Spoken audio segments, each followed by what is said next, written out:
എല്ലാവർക്കും പുതുവർഷത്തിലേക്ക് സ്വാഗതം. 1201 ആണ്ട് ചിങ്ങമാസം 1-ാം തീയതി മുതൽ അടുത്ത വർഷം 1-ാം തീയതിക്ക് വരെയുള്ള ഫലമാണ് നമ്മൾ പറയുന്നത്. ഇതൊരു ജ്യോതിശാസ്ത്ര വിഷയമാണ് ഈ ഫലം പറച്ചിലെന്ന് പറയുന്നത്. ഈ ജ്യോതിശാസ്ത്രം എന്ന് പറഞ്ഞു കഴിഞ്ഞാൽ അതൊരു സ്യൂഡോ സയൻസ് അല്ല, അത് നമ്മുടെ പ്രപഞ്ചവുമായി ബന്ധപ്പെട്ട് കിടക്കുകയാണ്. സൂര്യാദി നവഗ്രഹങ്ങളും മനുഷ്യനും സകല ചരാചരങ്ങളും ഇതിൽ ഉൾപ്പെടുന്നുണ്ട്. നമ്മൾ അന്ധവിശ്വാസം എന്ന് പറഞ്ഞാൽ ഇതിനെ തള്ളിക്കളയാൻ പറ്റില്ല. എല്ലാവരുടെ ഉള്ളിൽ അവരവരെക്കുറിച്ചുള്ള കാര്യങ്ങൾ അറിയാനുള്ള ആകാംക്ഷ എപ്പോഴും ഒളിഞ്ഞു കിടക്കുന്നുണ്ട്. എത്ര നിരീശ്വരവാദം പറഞ്ഞാലും നമ്മുടെ അടുത്ത നിമിഷം എന്ത് എന്ന് ഉത്കണ്ഠയില്ലാത്ത മനുഷ്യർ നമ്മുടെ സമൂഹത്തിലില്ല. അപ്പോൾ നമ്മളുടെ ശാസ്ത്രമെന്ന് പറഞ്ഞു കഴിഞ്ഞാൽ നമ്മൾ സൂര്യാദി നവഗ്രഹങ്ങളുടെ കൂടെ സഞ്ചരിക്കുന്ന സഞ്ചാരികളാണ്. നമ്മൾ കൽപ്പാന്തങ്ങളും മന്വന്തരങ്ങളും ഒക്കെ പിന്നിട്ട് കലിയുഗത്തിൻ്റെ വക്കിൽ അടുത്ത എന്ത് എന്നുള്ള ചോദ്യവുമായി ഇങ്ങനെ നിൽക്കുകയാണ്. ഭൂമി മുഴുവനും ജനസംഖ്യ കൊണ്ട് നിറഞ്ഞതുകൊണ്ട് ഭൂമി ഭാരം കുറയ്ക്കുന്നത് പോലെ ഒരുപാട് നഷ്ടങ്ങളൊക്കെ നമുക്ക് വന്നുകൊണ്ടിരിക്കുന്നുണ്ട്. അത് കലിയുഗത്തിൻ്റെ അവസാന കാലഘട്ടമായതുകൊണ്ട് കൂടുതലായി നമുക്ക് അനുഭവിക്കാൻ പറ്റും. ഏതു യുഗത്തിലും യുദ്ധങ്ങളും വഴക്കും കലഹവുമൊക്കെ ഉണ്ട്. ഇനി നമുക്ക് ഈ ഓഗസ്റ്റ് 17-ാം തീയതി വരുന്ന ചിങ്ങമാസ പുലരി അതിനെക്കുറിച്ചൊന്ന് നോക്കാം. നമുക്ക് കർക്കിടക മാസം എന്ന് പറയുന്നത് എല്ലാവർക്കും പണ്ട് കാലത്ത് വളരെയധികം ദുരിതങ്ങൾ വിതച്ചിരുന്ന ഒരു മാസമാണ്. കള്ളക്കർക്കിടകം എന്നൊരു പേരും കർക്കിടക മാസത്തിനുണ്ട്. എന്നാൽ കർക്കിടക മാസം വളരെ ദിവ്യമായൊരു മാസമാണ്, ലക്ഷ്മിയുടെ മാസമാണ്, മഹാലക്ഷ്മിയുടെ മാസമാണ്. ഈ കർക്കിടകം 1-ാം തീയതി മുതൽ ഈ 31-32 ദിവസം വരുന്ന ആ കാലഘട്ടത്തിൽ പണ്ട് കൃഷിയെ ആശ്രയിച്ച് ജീവിച്ചിരുന്ന മനുഷ്യർ ആണ് നമ്മളെല്ലാവരും. കൃഷിയെ ആശ്രയിച്ചാണ് നമ്മൾ ഓരോ കാര്യങ്ങൾ നോക്കിയിരുന്നത്. അന്ന് ഇതുപോലെ പുറത്തു നിന്നോ വിദേശത്തു നിന്നോ കപ്പൽ വഴിയോ വിമാനങ്ങൾ വഴിയോ ഒന്നും ഒരു സ്റ്റോക്കും വരാറില്ല. ആ കാലഘട്ടത്തിൽ നമ്മുടെ പറമ്പിലും പാടത്തുമൊക്കെ ഒരു വിളവും ഉണ്ടാവാറില്ല.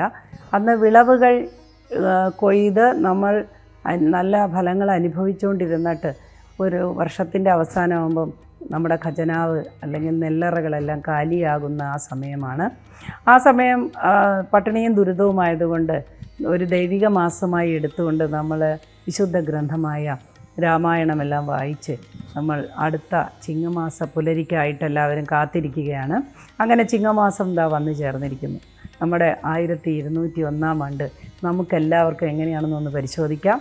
എല്ലാ മനുഷ്യർക്കും ആകാംക്ഷയുണ്ട് അവൻ്റെ അടുത്ത നിമിഷം എന്താണെന്നറിയാൻ. നമുക്ക് ഏറെക്കുറെയൊക്കെ അത് മനസ്സിലാക്കാനായി നമ്മുടെ ഈ ജ്യോതിശാസ്ത്രം നമ്മളെ സഹായിക്കും. നമുക്ക് ഒന്ന് പരിശോധിച്ച് നോക്കാം. മേടക്കൂറിൻ്റെ ഫലമാണ് നമ്മൾ പറയാൻ പോകുന്നത്. മേടക്കൂറിൽ വരുന്ന നക്ഷത്രം അശ്വതി, ഭരണി, കാർത്തികകാല്. ഈ നക്ഷത്രക്കാർക്ക് ഈ വർഷം മുഴുവനുമുള്ള ഏകദേശ ഫലം, അതായത് എപ്പോഴും എല്ലാവർക്കും ഒരേ ഫലമല്ല. കാരണം എന്തുകൊണ്ടെന്നാൽ അവരുടെ ജനന സമയം, അവരുടെ ജനനശിഷ്ടം, അവരുടെ ദശാകാലങ്ങൾ, അപഹാരങ്ങൾ, അതിൻ്റെ കൂടെ ചാരഫലങ്ങൾ ഇതെല്ലാം ചേർത്തിട്ടാണ് ഒരു വ്യക്തിയുടെ ജ്യോതിഷഫലം നമുക്ക് പറയാൻ കഴിയുക. എന്നാലും ഏകദേശം നമുക്ക് ഈ കൂറുഫലം പറയാം. കൂറെന്ന് പറഞ്ഞാൽ എന്താണെന്ന് ഞാൻ ആദ്യം ഒന്ന് ചുരുക്കി പറഞ്ഞു തരാം. അതായത് നമ്മൾ ഓരോരുത്തരും ജനിക്കുന്ന സമയം നമ്മളെല്ലാവരും ഗഗനചാരികളാണ്. നമ്മൾ എവിടെ നിന്ന് വരുന്നത് നമുക്കറിഞ്ഞൂടെ. ആകാശത്ത് സഞ്ചരിക്കുന്ന ആളുകളാണ് എന്നാണ് നമ്മുടെ സങ്കല്പം. ആകാശം എന്ന് പറഞ്ഞാൽ ശൂന്യതയാണ്. അപ്പോൾ ഈ ശൂന്യതയിൽ നിന്ന് നമ്മൾ ഭൂമിയിലോട്ട് കയറുന്ന ആ അസെൻഡിങ് ടൈം, അതായത് നമ്മൾ ഭൂമിയിലോട്ട് കയറുന്ന ആ ലഗ്നം അല്ലെങ്കിൽ ടൈമും സ്പേസും കൂടെ ചേരുന്ന ആ ഒരു മുഹൂർത്തമുണ്ടല്ലോ, ആ മുഹൂർത്തത്തിൽ നമുക്ക് 3-4 ഘടകങ്ങൾ നമ്മളെ സ്വാധീനിക്കുന്നുണ്ട്. നമ്മൾ സൗരയൂഥത്തിൻ്റെ ഭാഗമാണ്. അപ്പോൾ ഈ സൗരയൂഥത്തിൽ നമ്മൾ ഈ ഭൂമി എന്ന് പറയുന്ന ഈ തത്വത്തിൽ ജനിച്ചു കഴിയുമ്പോൾ ആ ജനിക്കുന്ന സമയത്ത് നമ്മുടെ ചന്ദ്രൻ എന്ന് പറയുന്ന ഈ ഉപഗ്രഹം, ഇദ്ദേഹം വളരെ വളരെ സ്വാധീനം ഭൂമിയിൽ ചെലുത്തുന്ന ആളാണ്. ഭൂമിയിൽ എങ്ങനെയാണ് ചന്ദ്രൻ സ്വാധീനം ചെലുത്തുന്നതെന്നാൽ ചന്ദ്രൻ നമ്മുടെ മനസ്സിനെ കൺട്രോൾ ചെയ്യുന്ന ആളാണ്. നമ്മുടെ അമ്മയുടെ കാര്യങ്ങളെല്ലാം കൺട്രോൾ ചെയ്യുന്ന ആളാണ്. അതേപോലെ തന്നെ നമ്മുടെ ഹോർമോണിൻ്റെ കാര്യങ്ങൾ, നമ്മളുടെ വൈകാരികമായ കാര്യങ്ങൾ, ശാരീരികമായ ഇമോഷൻസ് അല്ലെങ്കിൽ വികാരങ്ങൾ, അല്ലെങ്കിൽ നമ്മുടെ അങ്ങനെയുള്ള മനുഷ്യന് അത്യാവശ്യം വേണ്ട പല കാര്യങ്ങളും വളരെ സ്ട്രോങ്ങായി വളരെ ശക്തിയായി സ്വാധീനിക്കുന്ന ആളാണ് നമ്മുടെ ഈ ചന്ദ്രൻ. അപ്പോൾ ഈ ഓരോരുത്തരും ജനിക്കുന്ന സമയത്ത് ചന്ദ്രൻ ഏത് നക്ഷത്ര മേഖലയിലൂടെ സഞ്ചരിക്കുന്നു, അതായത് ഭൂമിയുടെ ചുറ്റും 28 നക്ഷത്രങ്ങളുണ്ട്. നമ്മൾ എല്ലാവരും 27 നക്ഷത്രങ്ങൾ എന്നൊക്കെയാണ് പഠിച്ചിരിക്കുന്നതെങ്കിലും അഭിജിത്ത് എന്ന് പറയുന്ന ഒരു നക്ഷത്രം കൂടി, ചെറിയ ഒരു നക്ഷത്രം കൂടി ഉത്രാടത്തിൻ്റെയും തിരുവോണത്തിൻ്റെ ഇടയിൽ ഉണ്ട്. അത് നമ്മൾ അധികം പ്രസക്തി കൊടുക്കാറില്ല എന്നതേ ഉള്ളൂ. അപ്പോൾ നമ്മൾ ജനിക്കുന്ന സമയത്ത് ചന്ദ്രൻ ഏത് നക്ഷത്ര മേഖലയിലൂടെ സഞ്ചരിക്കുന്നുവോ ആ സമയത്ത്, ആ കൃത്യസമയം, ഒരു കണ്ണടച്ച് തുറക്കാൻ പോലും കിട്ടാത്ത ഒരു സമയമാണ് ഈ ജനന സമയം. അംബ്ലിക്കൽ കോഡ് അല്ലെങ്കിൽ നമ്മുടെ പൊക്കിൽ കൊടി കട്ട് ചെയ്യുന്ന ആ സമയത്ത് ചന്ദ്രൻ എവിടെ നിൽക്കുന്നു അതാണ് നമ്മുടെ നക്ഷത്രം. ഏത് നക്ഷത്രത്തിലാണ് ചന്ദ്രൻ നിൽക്കുന്നത് അതാണ് നമ്മുടെ നക്ഷത്രം. അപ്പോൾ ആ നക്ഷത്രവും കൂറെന്ന് പറയുന്നതും അതേപോലെ തന്നെ ആ സമയത്ത് ചന്ദ്രൻ ഏത് മേഖലകളിലൂടെ എത്ര ഡിഗ്രി മിനിറ്റിലൂടെ സഞ്ചരിക്കുന്നു എന്നതിനെ ആശ്രയിച്ചാണ് കൂറ് എന്ന് പറയുന്നത്. കൂറ എന്ന് പറഞ്ഞ ഭാഗം എന്നാണ് അർത്ഥം. അതായത് 360 ഡിഗ്രിയുള്ള എലിപ്റ്റിക്കൽ ഓർഡറിലുള്ള ഈ ഭ്രമണപഥത്തെ നമ്മൾ 12ആയി വിഭജിക്കുമ്പോൾ അതിലൊരു കൂറ് അല്ലെങ്കിൽ ഒരു ഭാഗം, ഒരു പാർട്ടാണ് 30 ഡിഗ്രിയുള്ള ഒരു കൂറ്. അപ്പോൾ മേടക്കൂറ്, മേടം മുതൽ മീനം വരെയാണ് ഈ കൂറുകൾ വ്യാപിച്ച് കിടക്കുന്നത്. ഇതിനൊക്കെ ഒരുപാട് അർത്ഥങ്ങളും ഒരുപാട് ഫലങ്ങളും 41 ഫലങ്ങളാണ് ഒരു കൂറ് കൊണ്ട് നമുക്ക് പറയാൻ കഴിയുന്നത്. അപ്പോൾ അതിൽ നമ്മുടെ ഈ ഓജരാശിയായ ഈ മേടക്കൂറിൽ വരുന്ന നക്ഷത്രങ്ങളാണ് അശ്വതി, ഭരണി, കാർത്തിക, കാല്. അപ്പോൾ ഈ വർഷം, ഈ പുതുവർഷം നിങ്ങൾക്ക് എങ്ങനെയാണെന്ന് നമുക്ക് പരിശോധിച്ച് നോക്കാം. മേടക്കൂറുകാർക്ക് ഇപ്പോൾ ഒരു ഭീതിയുള്ള സമയമാണ്. തങ്ങൾക്ക് 7.5 ശനി തുടങ്ങി എന്നുള്ള ഒരു ഇൻഫർമേഷനൊക്കെ കിട്ടി അവർ വളരെ പേടിച്ചിരിക്കുകയാണ്. എങ്കിൽ നിങ്ങളാരും വളരെയധികം പേടിക്കേണ്ടതില്ല. ചില കഷ്ടനഷ്ടങ്ങളുണ്ട് എന്നുള്ളതൊഴിച്ചാൽ നിങ്ങൾക്ക് വരുന്ന 2 വർഷം 3 മാസത്തേക്ക് വലിയതായ കഷ്ടങ്ങളൊന്നും 7.5 ശനി പ്രദാനം ചെയ്യുകയില്ല. എന്തുകൊണ്ടെന്നാൽ ശനി നിൽക്കുന്നത് മീനക്കൂറിലാണ്. മീനക്കൂറെന്ന് പറഞ്ഞാൽ വ്യാഴത്തിൻ്റെ ക്ഷേത്രമാണ്. അപ്പോൾ വ്യാഴത്തിൻ്റെ ക്ഷേത്രത്തിൽ ശനിക്ക് ബലം കുറവാണ്. ശനിയും വ്യാഴവും ഏകദേശം ഒരേ പവറുള്ള ഒരേ ശക്തിയുള്ള ഗ്രഹങ്ങളാണെങ്കിലും വ്യാഴത്തിൻ്റെ ക്ഷേത്രത്തിൽ വിടുമ്പോൾ ശനിക്ക് ബലക്കുറവാണ്. ഇനി ഇവിടുത്തെ നമുക്ക് ഈ അശ്വതി നക്ഷത്രക്കാർക്ക് ഈ വർഷത്തെ ഫലമെന്ന് പറഞ്ഞു കഴിഞ്ഞാൽ വളരെ അനുകൂലമായ ഒരു കാലഘട്ടമായിരിക്കും ഒരു 5 മാസത്തേക്ക്. അപ്പോൾ ചില മാറ്റങ്ങൾ വരുന്നുണ്ട്. നമുക്ക് ഈ വ്യാഴത്തിൻ്റെ ഒരു മാറ്റമാണത്. സെപ്റ്റംബർ 18-ാം തീയതി മുതൽ ഡിസംബർ 9 വരെ വ്യാഴത്തിന് ഒരു വക്രഗതി വരുന്നുണ്ട്. അപ്പോൾ ആ സമയത്ത് ചില മാറ്റങ്ങളൊക്കെ വരുമെന്നതൊഴിച്ചാൽ ഇപ്പോൾ സാമ്പത്തികമായിട്ട് ഒരുപാട് പ്രതീക്ഷിച്ചിരുന്ന ചില കാര്യങ്ങളൊക്കെ നടക്കുന്നതാണ്. സാമ്പത്തികം, ദാമ്പത്യം, അതേപോലെ ഗ്രഹനിർമ്മാണം, ബിസിനസ്സിലുള്ള കരകയറ്റം, ഇങ്ങനെയൊക്കെയുള്ള കാര്യങ്ങളൊക്കെ വളരെ അനുകൂലമായിരിക്കും. എന്നാൽ അതിനുശേഷം ഒരു 6 മാസത്തിന് ശേഷം ചില തടസ്സങ്ങളും ബുദ്ധിമുട്ടുകളും അപവാദങ്ങളും ഒക്കെ നേരിടേണ്ടി വരും. ഭരണി നക്ഷത്രക്കാർക്ക് പൊതുവെ നല്ല ഒരു വർഷമായിരിക്കും. എന്നാൽ അപവാദങ്ങൾ കേൾക്കേണ്ടി വരികയും സാമ്പത്തികമായി ചില കഷ്ടനഷ്ടങ്ങൾ വരികയും ഒക്കെ ചെയ്യുന്നത് കൊണ്ട് ബിസിനസ്സിലൊന്നും വലിയ ധനം ഇൻവെസ്റ്റ് ചെയ്യാനായോ നിക്ഷേപിക്കാനായിട്ടൊന്നും സാധിക്കുന്ന ഒരു വർഷമായിരിക്കില്ല ഇത്. കാർത്തിക, കാൽ എന്ന് പറയുന്ന ഒരു നക്ഷത്രമാണ് ഇനി നമുക്ക് ഈ മേടക്കൂറിൽ വരുന്നത്. എന്തുകൊണ്ടാണ് കാലെന്ന് പറഞ്ഞാൽ 9 നക്ഷത്രങ്ങൾ മുറിഞ്ഞ നക്ഷത്രങ്ങളാണ്. ചന്ദ്രൻ സഞ്ചരിക്കുന്ന സമയത്ത് അദ്ദേഹം ഒറ്റ ദിവസം കൊണ്ട് 2.25 നക്ഷത്രങ്ങൾ പിന്നിടുന്നത് കൊണ്ട് നക്ഷത്രപാദങ്ങളിൽ ആദ്യ പാദമായ കാർത്തിക കാലം മേടക്കൂറിൽ വരുന്നു. അപ്പോൾ കാർത്തികയുടെ ആദ്യത്തെ ഭാഗക്കാർക്ക് താരതമ്യേന വളരെ സംഘർഷങ്ങൾ കുറഞ്ഞ ഒരു വർഷമായിരിക്കും ഇത് ഈ വർഷം. എന്നാൽ അടുത്ത വർഷത്തിൻ്റെ ആദ്യം വരെയാണ് ആ ഒരു സുരക്ഷിതത്വമുള്ളത്. അത് കഴിഞ്ഞാൽ അവർക്ക് ചില പ്രശ്നങ്ങൾ വന്നു ചേരാം. ആ സമയത്ത് നമ്മൾ ചില പൂജാതി കർമ്മങ്ങൾ, പ്രാർത്ഥനാദി കർമ്മങ്ങളൊക്കെ ചെയ്യുമ്പോൾ നമുക്ക് അതിൽ നിന്നൊക്കെ മോചനം കിട്ടുന്നതാണ്. ഇനി നമുക്ക് ഇടവക്കൂറിനെ കുറിച്ച് നോക്കാം. ഇടവക്കൂറിൽ വരുന്ന നക്ഷത്രങ്ങളാണ് കാർത്തിക, മുക്കാല്, രോഹിണി, മകയിരത്തിൻ്റെ അര. കാർത്തിക, മുക്കാല്, രോഹിണി, മകയിരത്തിൻ്റെ അര എന്ന് പറയുമ്പോൾ മുറി നക്ഷത്രങ്ങൾ 2 ഉണ്ട്. മകയിരം മുറി നക്ഷത്രമാണ്, കാർത്തിക മുറി നക്ഷത്രമാണ്. എന്നാൽ ഈ ഇടവക്കൂറുകാർക്ക് ഈ വർഷം വളരെ അനുകൂലമായൊരു വർഷമായിരിക്കും. പ്രത്യേകിച്ച് രോഹിണി നക്ഷത്രക്കാർക്ക് വളരെയധികം അനുകൂലമായ ഒരു സമയമായിരിക്കും. അവരുടെ ഉദ്ദേശങ്ങളെല്ലാം വന്നു ചേരും അല്ലെങ്കിൽ നടക്കുന്ന ഒരു സമയമായിരിക്കും. കാർത്തിക മുക്കാലിന് പ്രതീക്ഷിക്കാത്ത ഭാഗ്യങ്ങളെല്ലാം വന്നു ചേരാൻ സാധ്യതയുണ്ട്. അവരുടെ എല്ലാ കാര്യങ്ങളിലും നല്ല ഒരു പോസിറ്റീവായിട്ടുള്ള ഒരു പ്രതിഫലനം നമുക്ക് കാണാൻ സാധിക്കും. അതേപോലെ മകയിരത്തരക്കാർക്ക് എഴുത്തുകാർക്കാണ് ഈ വർഷം വളരെ അനുകൂലമായി കാണുന്നത്. സിനിമാ ലോകവുമായി ബന്ധപ്പെട്ടൊക്കെ നിൽക്കുന്നവർക്ക് വളരെ അനുകൂലമായ സാഹചര്യം വന്നു ചേരുകയും അവരുടെ ഉദ്ദേശങ്ങളെല്ലാം നടപ്പിലാകുകയും സാമ്പത്തികമായി അവർക്കുണ്ടായിരുന്ന പ്രതിബദ്ധതകളൊക്കെ പരിഹരിക്കപ്പെടുകയും ഒക്കെ ചെയ്യുന്ന ഒരു വർഷമായിരിക്കും. ഇനി അടുത്ത നമുക്ക് മിഥുനക്കൂറുകാരെ നോക്കാം. മിഥുനക്കൂറിൽ വരുന്ന നക്ഷത്രങ്ങളാണ് മകയിരത്തിൻ്റെ അര, തിരുവാതിര, പുണർദം, മുക്കാല്. അതിൽ വരുന്ന മുറി നക്ഷത്രങ്ങളാണ് മകയിരവും പുണർദവും. ഇതിൽ എപ്പോഴും നമ്മൾ നടുക്ക് നിൽക്കുന്ന നക്ഷത്രത്തിന് പ്രാധാന്യം കൊടുക്കുന്നു. തിരുവാതിര നക്ഷത്രത്തിന് പൊതുവെ അനുകൂലമായ സമയമാണെങ്കിലും ചില സാമ്പത്തിക പ്രശ്നങ്ങൾ അല്ലെങ്കിൽ തൊഴിൽ ചില മാന്ദ്യത, അപവാദം കേൾക്കൽ, മനപ്രയാസം, ചെറിയ ഡിപ്രഷൻ ഒക്കെ വന്നു ചേരാനായി സാധ്യതയുണ്ട്. എന്നാൽ ഈ വർഷത്തിൻ്റെ പകുതിയോടുകൂടി അവർക്ക് അതിനെല്ലാം ഒരു ശാന്തി കിട്ടുന്ന ഒരു സമയമായിരിക്കും. നമ്മുടെ മകയിര പകുതി വരുന്ന നക്ഷത്രക്കാർക്ക് പൊതുവെ ഒരുപാട് പ്രശ്നങ്ങൾക്ക് പരിഹാരം വന്നു ചേരുന്ന ഒരു വർഷമായിരിക്കും ഇത്. വിവാഹ കാര്യങ്ങളിൽ തീർപ്പ് കിട്ടാത്ത ആളുകൾക്ക് അവരുടെ വിവാഹത്തിന് ഒരു തീരുമാനമുണ്ടാവുകയും നല്ല ബന്ധങ്ങൾ വന്നു ചേരുകയെന്നൊക്കെ ചെയ്യുന്നൊരു സമയമാകും. തൊഴിൽ അന്വേഷിക്കുന്നവർക്ക് വളരെ അനുകൂലമായ ഒരു സമയമായിട്ട് കാണുന്നു. ദൂരയാത്രയ്ക്ക് ആഗ്രഹിക്കുന്നവർക്കും വളരെ അനുകൂലമായൊരു സമയമായിട്ട് കാണുന്നു. പുണർദം മുക്കാൽ നക്ഷത്രക്കാർക്ക് ചില ശാരീരിക അസ്വാസ്ഥ്യങ്ങൾ വന്നു ചേരാൻ സാധ്യതയുണ്ടെങ്കിലും അവരുടെ പല സാമ്പത്തിക പ്രശ്നങ്ങളും പ്രതിസന്ധികളും ഒക്കെ തരണം ചെയ്യാൻ പറ്റുന്ന ഒരു വർഷമായിരിക്കും ഇത്.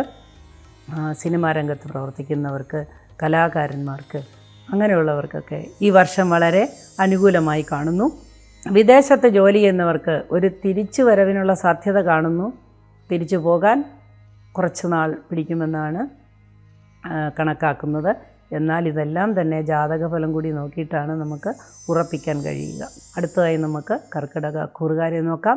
കർക്കിടക കൂറിൽ വരുന്ന നക്ഷത്രമാണ് പുണർദം, കാല്, പൂയം, ആയില്യം നക്ഷത്രക്കാർ. ഇവർക്ക് ദീർഘകാലമായി അനുഭവിച്ചുകൊണ്ടിരുന്ന കഷ്ടതകളിൽ നിന്ന് മോചനം കിട്ടുന്ന ഒരു വർഷമായിരിക്കും ഇത്. വളരെ സന്തോഷത്തോടു കൂടി നമുക്ക് ഓരോ കാര്യങ്ങളെയും അഭിമുഖീകരിക്കാൻ സാധിക്കും. എന്നാൽ ചില വിയോഗങ്ങൾ, വേർപാടുകളൊക്കെ ഇവർക്ക് വന്നു ചേരാൻ സാധ്യതയുണ്ട്. ഉറ്റവരുടെ വേർപാടിന് സാധ്യതയുണ്ട്. ആയില്യം നക്ഷത്രക്കാർ പരീക്ഷയിൽ വിജയിക്കുകയും മത്സര പരീക്ഷകളിൽ വിജയിക്കുകയും ജോലി തരപ്പെടുകയും ഒക്കെ ചെയ്യുന്ന ഒരു വർഷമായിരിക്കും ഇത്. കൂടാതെ ദൂരയാത്രയ്ക്ക് ആഗ്രഹിക്കുന്ന പൂയം നക്ഷത്രക്കാർക്ക് അനുകൂലമായ ഒരു സമയമാണ് ഇത്. തൊഴിൽ ചെയ്യുന്നവർക്ക് അല്ലെങ്കിൽ ബിസിനസ് ചെയ്യുന്നവർക്ക്, സ്വന്തമായി തൊഴിൽ ചെയ്യുന്നവർക്ക് അല്ലെങ്കിൽ ബിസിനസ് ചെയ്യുന്നവർക്ക് വളരെ അനുകൂലമായൊരു സമയമായിരിക്കും ഇത്. സാമ്പത്തികമായി വളരെയധികം ചിലവ് വരുമെങ്കിലും വർഷത്തിൻ്റെ അവസാനത്തോടു കൂടി അവർക്ക് അതെല്ലാം തിരിച്ചു പിടിക്കാനായിട്ട് സാധിക്കുന്നതാണ്. അനാവശ്യമായ കൂട്ടുകെട്ടുകളിൽ ഏർപ്പെടുക, മദ്യപാന സ്വഭാവം അല്ലെങ്കിൽ ഇപ്പോഴത്തെ ഈ പുതിയ മയക്കുമരുന്ന് അങ്ങനെയൊക്കെ ഉപയോഗിക്കുന്നവർക്ക് വലിയ ആപത്തുകൾ വന്ന് ഭവിക്കാൻ സാധ്യതയുണ്ട്. മരണം വരെ സംഭവിക്കുന്ന ചില ഘട്ടങ്ങൾ വന്നു ചേരാനിടയുള്ളതുകൊണ്ട് വളരെയധികം ശ്രദ്ധിച്ച് ഈ വക കാര്യങ്ങളിൽ ഏർപ്പെടാതിരിക്കുന്നതാണ് ആരോഗ്യത്തിന് നല്ലത്. ഇനി നമുക്ക് ചിങ്ങക്കൂറുകാരെ നോക്കാം. ചിങ്ങക്കൂറിൽ വരുന്ന നക്ഷത്രമാണ് മകം, പൂരം, ഉത്രം, കാല്. ഇതിൽ ഉത്രം എന്ന് പറയുന്ന നക്ഷത്രം മുറി നക്ഷത്രമാണ്. അതുകൊണ്ട് ഉത്രം കാലുകാരുടെ ഫലമാണ് നമുക്ക് പ്രധാനമായിട്ടും നോക്കേണ്ടത്. നടുക്ക് വരുന്ന നക്ഷത്രമായ പൂരം നക്ഷത്രക്കാർക്ക് തൊഴിൽ വളരെ അഭിവൃദ്ധി ഉണ്ടാകുന്നതാണ്. വിദ്യാർത്ഥികൾക്ക് വിജയം, പുതിയ അഡ്മിഷൻ ഒക്കെ കിട്ടുന്ന സമയമാണ്. കലാപ്രവർത്തനങ്ങളിൽ ഏർപ്പെട്ടിരിക്കുന്നവർക്ക്, രാഷ്ട്രീയ കാര്യങ്ങളിൽ ഏർപ്പെട്ടിരിക്കുന്നവർക്കുമൊക്കെ വളരെ അനുകൂലമായൊരു വർഷമായിരിക്കും ഇത്. മകം നക്ഷത്രക്കാർക്ക് ചില നിരാശാവഹമായ ചില അനുഭവങ്ങൾ നേരിടാമെങ്കിലും വർഷത്തിൻ്റെ പകുതി ചെല്ലുമ്പോൾ വളരെ സന്തോഷകരമായ അനുഭവങ്ങൾ വന്നു ചേരാനിടയുണ്ട്. ഗ്രഹനിർമ്മാണത്തിന് ആരംഭിക്കുന്നവർക്ക് അല്ലെങ്കിൽ പുതിയ കെട്ടിട നിർമ്മാണങ്ങൾ, വല്ല ബിസിനസ്സോ അല്ലെങ്കിൽ എന്തെങ്കിലും വരുമാനം കിട്ടുന്ന രീതിയിലുള്ള പ്രോജക്റ്റുകൾ ചെയ്യാനായിട്ട് ആഗ്രഹിക്കുന്നവർക്കെല്ലാം വളരെ അനുകൂലമായ ഒരു സമയമായി കാണുന്നു. ഉത്രം കാലുകാർക്ക് ആത്മീയമായ യാത്ര അല്ലെങ്കിൽ നമ്മുടെ പുണ്യസ്ഥലങ്ങളിലൊക്കെ ദർശിക്കാനൊക്കെ ഒരുങ്ങുന്നവർക്ക് വളരെ അനുകൂലമായ ഒരു സമയമായിരിക്കും ഈ വർഷം എന്ന് കാണുന്നു. അടുത്തതായി നമുക്ക് കന്നിക്കൂറുകാരെ നോക്കാം. കന്നിക്കൂറിൽ വരുന്ന നക്ഷത്രങ്ങളാണ് ഉത്രമുക്കാല്, അത്തം, ചിത്തിരാര. ഈ കൂറുകാർക്ക് ഈ വർഷം ഗുണദോഷ സമ്മിശ്രമായിരിക്കും. എല്ലാ പ്രാവശ്യവും അനുഭവിക്കുന്ന ചില ദുരിതങ്ങളൊക്കെ മാറിക്കിട്ടുന്ന ഒരു വർഷമാണെങ്കിലും ചില പുതിയ പ്രശ്നങ്ങളിൽ ചെന്നപ്പെടാൻ സാധ്യതയുള്ളതുകൊണ്ട് പ്രത്യേകിച്ച് ഉത്രം നക്ഷത്രക്കാർ ശ്രദ്ധിക്കേണ്ടതാണ്. ഉത്രം നക്ഷത്രക്കാർക്ക് സാമ്പത്തിക നഷ്ടം വന്നു ചേരാൻ സാധ്യതയുണ്ട്. എന്നാൽ ഒരു 7 മാസം കഴിയുമ്പോൾ അതിനൊക്കെ ഒരു മാറ്റം വരുന്നതാണ്. വളരെ നല്ല അനുഭവങ്ങൾ പ്രതീക്ഷിച്ചിരിക്കുന്നവർക്ക് അതിനിത്തിരി കാലതാമസമൊക്കെ നേരിടുമെന്നേ ഉള്ളൂ. ഈ കാലതാമസം നേരിടുമെങ്കിലും ഉത്രം കാലുകാർക്ക് ഉണ്ടായിരുന്ന അത്രയും ഭാഗ്യമില്ലെങ്കിലും ഉത്രമുക്കാലുകാർക്കും കുറച്ച് ഭാഗ്യങ്ങളൊക്കെ അനുഭവിക്കാം. ഈ സമയം ചില മാറ്റങ്ങൾ വരുന്നതിൽ വൈവാഹിക ക്ലേശങ്ങൾ അനുഭവിക്കുന്നവർക്ക് അതിന് ആശ്വാസകരമായൊരു തീരുമാനം ഉണ്ടാകും. ഇനി പുതിയ നിയമപരമായ പ്രശ്നങ്ങളിൽ ഏർപ്പെട്ടിരിക്കുന്നവർക്കൊക്കെ നിങ്ങൾക്ക് അനുകൂലമായ വിധി കേൾക്കാനിടയാകും. അത് വർഷാവസാനത്തോടു കൂടിയാണ് എന്ന് മാത്രം. സാമ്പത്തിക പ്രശ്നങ്ങൾക്കൊക്കെ ഒരു പരിഹാരം കാണും. കന്നിക്കൂറിൽ വരുന്ന നക്ഷത്രമായ അത്തം, ചിത്തിരാര ഈ നക്ഷത്രക്കാർക്ക് ഈ വർഷം താരതമ്യേന നന്നായിരിക്കും. അവരുടെ ഉദ്ദേശങ്ങളെല്ലാം സാധിക്കുന്നതാണ്. സാമ്പത്തികമായ നേട്ടങ്ങൾ വന്നു ചേരാൻ ഇടയുണ്ട്. ഇനി നമുക്ക് അടുത്തതായി മിഥുനക്കൂറുകാരെ നോക്കാം. മിഥുനക്കൂറിൽ വരുന്ന നക്ഷത്രങ്ങളാണ് മകയിരത്തര, തിരുവാതിര, പുണർദം, മുക്കാല്. ഈ നക്ഷത്രക്കാർക്ക് പൊതുവെ ഗുണദോഷ സമ്മിശ്രമായ ചില നല്ല അനുഭവങ്ങളാണ് ഉള്ളത് എങ്കിലും പുണർദം നക്ഷത്രക്കാർക്ക് വളരെ അനുകൂലമായൊരു വർഷമായിരിക്കും ഇത്. ഇതുവരെ ഉണ്ടായിരുന്ന സാമ്പത്തിക പ്രശ്നങ്ങൾക്കൊക്കെ ഒരു പരിഹാരം കാണുന്ന സമയമാണ്. എന്നാൽ ശാരീരിക അസ്വസ്ഥങ്ങൾ ഉണ്ടായിരുന്നവർക്ക്, അസുഖങ്ങളുണ്ടായിരുന്നവർക്കൊക്കെ രോഗശമനത്തിന് സാധ്യത കാണുന്നു. നീറുവീഴ്ച പോലെയുള്ള അസുഖങ്ങൾ സ്ഥിരമായി വരുന്ന ആൾക്കാരായിരിക്കും മിക്കവാറും മിഥുനക്കൂറുകാരായ പുണർദം നക്ഷത്രക്കാർ. അവർക്ക് അതിനൊരു ചികിത്സാ സമ്പ്രദായം കണ്ടെത്താനൊക്കെ സാധിക്കുന്നതാണ്. ഇനി തിരുവാതിര നക്ഷത്രക്കാരെ സംബന്ധിച്ചിടത്തോളം വളരെ അനുകൂലമായ ഒരു സമയമായിരിക്കുമെങ്കിലും സാമ്പത്തിക കാര്യങ്ങൾ വളരെ ശ്രദ്ധയോടുകൂടി കൈകാര്യം ചെയ്യേണ്ടതാണ്. ഇൻവെസ്റ്റ്മെൻറ്റിനൊന്നും പറ്റിയ ഒരു സമയമായിരിക്കുകയില്ല. എന്നാൽ മാസാവസാനം 7 മാസങ്ങൾക്ക് ശേഷം അവർക്ക് അനുകൂലമായൊരു സമയം വന്നു ചേരുന്നതാണ്. മകയിരത്തര നക്ഷത്രക്കാർക്ക് ഇടവക്കൂറിൽ വരുന്ന മകയിരത്തര പോലെ അത്ര തന്നെ അനുകൂലമല്ല എങ്കിൽ പോലും താരതമ്യേന മെച്ചപ്പെട്ട ഒരു വർഷമായിരിക്കുന്നത്. സന്തോഷകരമായ ഒരുപാട് കാര്യങ്ങളൊക്കെ വന്നു ചേരാൻ സാധ്യതയുണ്ട്. അടുത്തതായി നമുക്ക് കർക്കിടക കൂറുകാരെ നോക്കാം. കർക്കിടക കൂറിൽ വരുന്ന നക്ഷത്രക്കാരാണ് പുണർദം കാല്, പൂയം, ആയില്യം നക്ഷത്രം. ഇതിൽ പുണർദം കാല് നക്ഷത്രക്കാർക്ക് അല്ലെങ്കിൽ പൂയം നക്ഷത്രക്കാർക്ക് ഉണ്ടായിരുന്ന ചില വലിയ ആപത്തുകൾ 5 വർഷമായി അവർ അനുഭവിച്ചുകൊണ്ടിരുന്ന ഒരുപാട് കാര്യങ്ങൾ അവർക്ക് അനുകൂലമായി വരുന്നതാണ്. കേസ് കാര്യങ്ങളിൽ ഇടപെട്ടിരിക്കുന്നവർക്ക്, വഴക്ക് കാര്യങ്ങളിൽ ഇടപെട്ടിരിക്കുന്നവർക്ക്, വൈവാഹികമായ തർക്കങ്ങൾ ഇതിലൊക്കെ ഇടപെട്ടിരിക്കുന്നവർക്ക് അവരവർക്ക് അനുകൂലമായ ഒരു സമയമായി ഭവിക്കുന്നതായി കാണുന്നുണ്ട്. സാമ്പത്തികമായി താരതമ്യേന മെച്ചപ്പെട്ട ഒരു വർഷമായിരിക്കും ഇത്. കെട്ടിട നിർമ്മാണത്തിനൊക്കെ ആരംഭിക്കുന്നവർക്കും വളരെ അനുകൂലമായ ഒരു സമയമായിരിക്കും ഇത്. ആയില്യ നക്ഷത്രക്കാർക്ക് പരീക്ഷാ വിജയവും ഉന്നതമായ സ്ഥാനമാനങ്ങളും സാമ്പത്തികമായ ഉയർച്ചയും സന്തോഷകരമായ ഒരുപാട് അനുഭവങ്ങളും യാത്രകളും ഉണ്ടായിരിക്കുന്നതാണ്.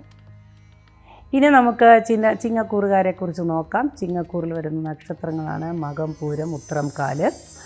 ഇതിൽ പൂരം നക്ഷത്രക്കാർക്കും മകം നക്ഷത്രക്കാർക്കും കുറേ കാലങ്ങളായി ഉണ്ടായിരുന്ന ചില കഷ്ടപ്പാടുകൾക്കൊക്കെ ശമനമുണ്ടാകും. സാമ്പത്തികമായി മെച്ചപ്പെട്ട ഒരു അനുഭവമുള്ള സമയമാണ്.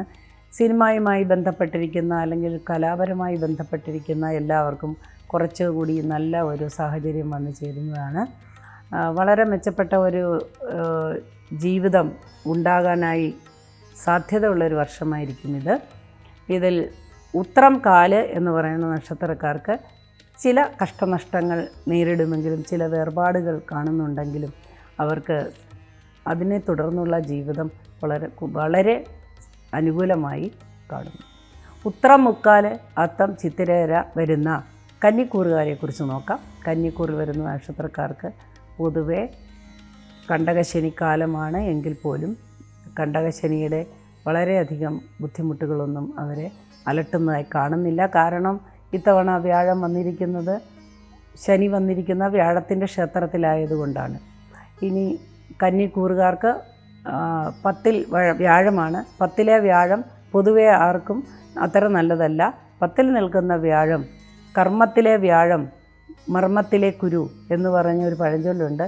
അതായത് മർമ്മസ്ഥാനങ്ങളായ വേദന കൂടുതലുണ്ടാക്കുന്ന മർമ്മങ്ങളിൽ വരുന്ന കുരു പോലെ എന്ന് പറഞ്ഞാൽ വളരെ അസ്വസ്ഥത ഉണ്ടാക്കുന്ന ഒരു വർഷമായിരിക്കും ഇത്. എന്നാൽ എല്ലാത്തിനും ഒരു പരിഹാരം എന്നതുപോലെ ഈശ്വര പ്രാർത്ഥന വളരെ ശക്തമാക്കേണ്ടത് വളരെ അത്യാവശ്യമാണ്.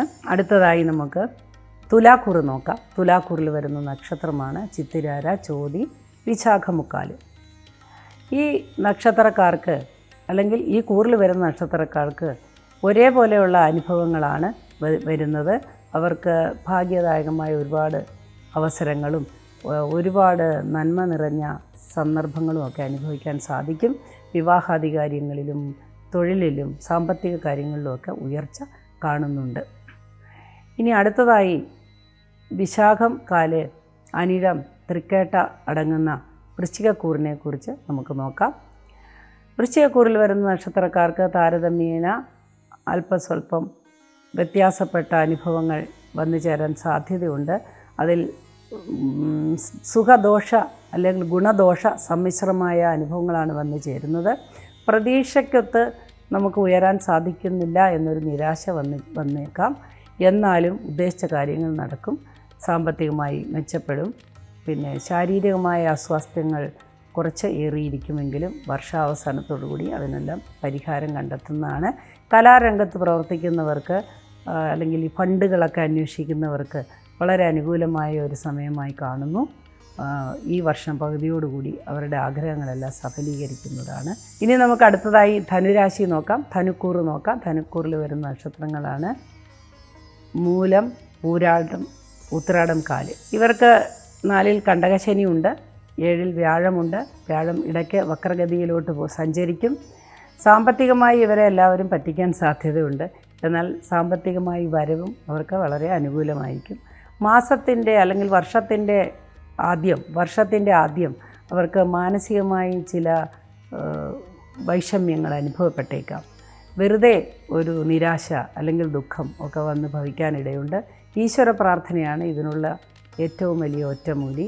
ഈശ്വര പ്രാർത്ഥനയിലൂടെയും വിനോദസഞ്ചാരങ്ങളിലൂടെയും ഒക്കെ അവർക്ക് അവരുടെ മാനസിക നിലയെ പരിഹരിക്കാൻ സാധിക്കുന്നതാണ്. മരുന്നുകൾ ഉപയോഗിക്കുന്നത് നിർത്താൻ സാധ്യതയുണ്ട്. കലാരംഗത്ത് പ്രവർത്തിക്കുന്നവർക്ക് വളരെ അനുകൂലമായ സമയമായി കാണുന്നു. ആധ്യാത്മിക ലോകത്ത് പ്രവർത്തിക്കുന്നവർക്ക് വളരെ അനുകൂലമായ സാഹചര്യങ്ങളുള്ളതായി കാണുന്നു. മകരക്കൂറുകാരെ നോക്കാം. മകരക്കൂറിൽ വരുന്ന നക്ഷത്രങ്ങളാണ് ഉത്രാടം, മുക്കാല്, തിരുവോണം, അവിട്ടത്തിൻ്റെ അര. മകരക്കൂറുകാർക്ക് പൊതുവെ ഒരുപാട് കാലങ്ങൾ അനുഭവിച്ചിരുന്ന കഷ്ടകാലങ്ങൾക്കൊക്കെ പരിഹാരമുണ്ടാവുകയും ഒരുപാട് നാൾ ആഗ്രഹിച്ചിരുന്ന കാര്യങ്ങൾ സഫലീകരിക്കുകയും ചെയ്യുന്നതാണ്. ശാരീരിക അസ്വാസ്ഥ്യതകൾ ഉള്ളവർക്ക്, വാതരോഗമുള്ളവർക്ക് അത് അധികരിക്കാൻ സാധ്യതയുണ്ട്. കലാരംഗത്ത് പ്രവർത്തിക്കുന്നവർക്കും ബിസിനസ് ചെയ്യുന്നവർക്കും രാഷ്ട്രീയ കാര്യങ്ങൾ ഏർപ്പെട്ടിരിക്കുന്നവർക്കുമൊക്കെ അനുകൂലമായ സാഹചര്യങ്ങളാണ്. എന്നാൽ ചില കേസുകൾ, വഴക്കുകൾ, വസ്തുതർക്കങ്ങളൊക്കെ വന്നു ചേരാനായി സാധ്യതയുണ്ട്. അതുകൊണ്ട് വളരെ ശ്രദ്ധിക്കുക. അവിട്ടത്തര, ചതയം, പൂരുട്ടാതി, മുക്കാല് വന്നു ചേരുന്ന കുംഭക്കൂറുകാർക്ക് ഈ വർഷം താരതമ്യേന വളരെ അനുകൂലമായിരിക്കും. കാരണം അവർ 7ര ശനിയുടെ പിടിയിൽ വളരെയധികം കഷ്ടപ്പെടുകയായിരുന്നു. ഇപ്പോൾ അവർക്ക് ശനിയുടെ ഈ മാറ്റം കുറച്ച് ആശ്വാസകരമായിരിക്കും. ശനിയുടെ അവസാന ഭാഗത്തിലോട്ടുള്ള അവസാന സഞ്ചാരപഥത്തിലോട്ട് ശനി മാറിയിരിക്കുകയാണ്. ഗോചരാലുള്ള ഫലമാണ് ഇത്. അപ്പോൾ അതുകൊണ്ട് മാത്രവുമല്ല, വ്യാഴത്തിൻ്റെ ക്ഷേത്രത്തിലോട്ടാണ് ശനി മാറിയിരിക്കുന്നത് എന്നുള്ളത് ആശ്വാസകരമായ കാര്യമാണ്. മുടങ്ങിക്കിടക്കുന്ന കാര്യങ്ങളൊക്കെ ഒരുവിധം ജീവൻ വയ്ക്കുക എന്ന് നമ്മൾ പറയുന്ന പോലെ തുടർന്ന് പ്രവർത്തിക്കുവാനുള്ള സാഹചര്യം ഒരുങ്ങും. സാമ്പത്തികമായി കഷ്ടപ്പെടുന്നവർക്ക് ഒരുപാട് അനുകൂലമായ കാര്യങ്ങൾ വന്നു ചേരും. വിവാഹാദി കാര്യങ്ങളിൽ ഉണ്ടായിരുന്ന തടസ്സങ്ങൾ നീങ്ങിക്കിട്ടും. കുട്ടികളെക്കുറിച്ചുള്ള, സന്താനങ്ങളെക്കുറിച്ചുള്ള ആകാംക്ഷയും വിഷമങ്ങളുമൊക്കെ ഒരുവിധം പരിഹരിക്കപ്പെടുന്നതാണ്. എന്നാൽ വൈദ്യ മേഖലയിൽ MBBS തുടങ്ങിയ മേഖലയിൽ പഠിക്കുന്ന കുട്ടികൾക്ക് മൗഢ്യവും നിരാശയുമൊക്കെ വന്നു ഭവിക്കാൻ സാധ്യതയുണ്ട്. ഈശ്വര പ്രാർത്ഥനയാണ് എല്ലാത്തിൻ്റെയും പരിഹാരം. ഇനി അടുത്തതായി നമുക്ക് മീനക്കൂറുകാരെ നോക്കാം. മീനക്കൂറിൽ വരുന്ന നക്ഷത്രങ്ങളാണ് പൂരിട്ടാതികാല്, ഉത്രട്ടാതി, രേവതി എന്ന് പറയുന്ന ഈ നക്ഷത്രങ്ങൾ. അവർക്ക് താരതമ്യേന വളരെ അനുകൂലമായ സമയമായിരിക്കും. അവർക്ക് 2.5-3 വർഷമായിട്ട് ഭയങ്കരമായ മാനസിക പിരിമുറുക്കങ്ങളൊക്കെ ഉണ്ടായിരുന്നു. പ്രത്യേകിച്ച് ഉത്രട്ടാതി നക്ഷത്രക്കാർക്ക് അവർ ഒരു ഗ്രഹനിർമ്മാണത്തിനും അല്ലെങ്കിൽ ഗ്രഹങ്ങൾ വാങ്ങിക്കുന്നതിനുമൊക്കെ സാധ്യത തെളിയുന്നുണ്ട്. സാമ്പത്തികമായ കാര്യങ്ങൾ അവരുടെ നിയന്ത്രണത്തിൽ വരാനും സാധ്യതയുണ്ട്. അതേപോലെ രേവതി നക്ഷത്രക്കാർക്ക് ആരോഗ്യപരമായ ചില പ്രശ്നങ്ങളുണ്ടാകാം. അവരുടെ ദീർഘനാളായി അവർ വിഷമിച്ചിരുന്ന ചില കാര്യങ്ങൾക്ക് പരിഹാരമുണ്ടാകുന്നതാണ്. പൂരിട്ടാതി മുക്കാലുകൾക്കും വളരെ അനുകൂലമായ ഒരു സമയമായിരിക്കും. എന്നാൽ ജന്മശനി ആയതുകൊണ്ട് പൊതുവെ എല്ലാവർക്കും ഇങ്ങനെ ഒരു പൊതുവായ പറച്ചിലുണ്ട്, ജന്മശനിയാണ്, വളരെ മോശപ്പെട്ട സമയമാണ് എന്നൊക്കെ വിശ്വസിക്കുന്നുണ്ടാകാം. എന്നാൽ ഇത്തവണ അവരെ ശനി അധികമായി ബാധിക്കുന്നതായി കാണുന്നില്ല. അങ്ങനെ പൊതുവെ ഈ വർഷം 2001 എന്ന് പറയുന്ന ഈ വർഷം എല്ലാവർക്കും വളരെ അനുകൂലവും സമൃദ്ധവും സമ്പൽ സമൃദ്ധവും സന്തോഷപ്രദവുമായിത്തീരട്ടെ എന്ന് സർവേശ്വരനോട് പ്രാർത്ഥിച്ചുകൊണ്ട് നമുക്ക് ഈ വർഷഫലം ഇവിടെ അവസാനിപ്പിക്കുന്നു. എല്ലാവർക്കും നമസ്കാരം. വീണ്ടും കാണാം.